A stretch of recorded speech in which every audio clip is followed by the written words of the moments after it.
ফুটন্ত গরম তেলে কয়েক টুকরা মাংস দিয়ে ভীষণ মজাদার একটি রেসিপি আপনাদেরকে তৈরি করে দেখাবো, যেটা খেতে দুর্দান্ত মজার হয়। আর এটা কাউকে একবার বানিয়ে খাওয়ালে বারবার তৈরি করার রিকোয়েস্ট আপনার কাছে আসতেই থাকবে। এই রেসিপিটা তৈরি করার জন্য আমি এখানে নিয়েছি কয়েক পিস হাড় এবং চর্বি ছাড়া মাংস। এখন প্রথমে এগুলোকে ফুটন্ত গরম তেলের মধ্যে দিয়ে দিব। আর এই মাংসগুলোকে কিন্তু আমি আগে থেকে লবণ মাখিয়ে নিয়েছিলাম। এখন এই তেলের মধ্যে মাংসগুলোকে ভেজে নিতে হবে। এখন আমি এখানে কিছু মরিচ দিয়ে দিব। আপনারা যেরকম ঝাল খেতে পছন্দ করেন ওভাবে এখানে অ্যাড করে নিতে পারবেন। আমি এখানে 5টির মতো শুকনো মরিচ দিয়েছি। এখন এই মাংসের সঙ্গে মরিচগুলোকেও ভালো করে ভেজে নিতে হবে। এখন আমি এখান থেকে প্রথমে ভেজে নেওয়া মরিচগুলোকে উঠিয়ে নিব, প্লেটের মধ্যে নিয়ে নিব। এরপর এই মাংসগুলোকে আমি উঠিয়ে নিচ্ছি।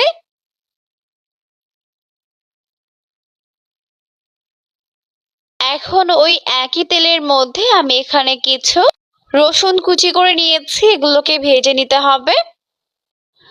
আর ভাজার সময় অবশ্যই লক্ষ্য রাখবেন যেন পুড়ে না যায়। পুড়ে গেলে কিন্তু এই টেস্ট তিতা হয়ে যাবে, তাই কিন্তু একটু সময় নিয়ে চুলার আঁচটিকে মিডিয়াম ফ্লেমে রেখে এগুলোকে এরকম মচমচে করে ভেজে নিতে হবে। রসুনগুলোকে ভাজার পর এখন এগুলোকে উঠিয়ে নিব। এখন ওই একই তেলের মধ্যে আমি কিছু পেঁয়াজ কুচি দিয়ে দেব। আমি এখানে হাফ কাপ পরিমাণ পেঁয়াজ কুচি নিয়েছি। এখন পেঁয়াজগুলোকেও খুব ভালো করে ভেজে নিতে হবে। তো এখন এই পেঁয়াজের বেরেস্তাগুলোকেও আমি প্লেটের মধ্যে নিয়ে নিব।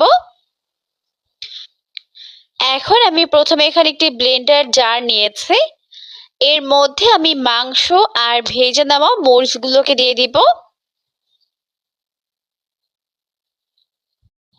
এরপর এখানে প্রায় 1/4 টিস্পুনের মতো মরিচের গুঁড়া দিয়ে দিব।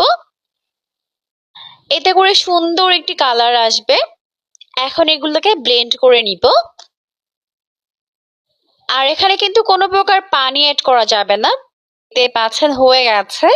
এখন এই পেঁয়াজ আর রসুন ভাজার যেই প্লেট ছিল ওর মধ্যে নিয়ে নিলাম। এরপর সবকিছুকে একত্রে আলতোভাবে ভালো করে মিশিয়ে নিচ্ছে। পর্যন্ত ফ্রিজের নর্মাল পোর্শনে কোনো এয়ারটাইট বক্সে রেখে সংরক্ষণ করতে পারবেন।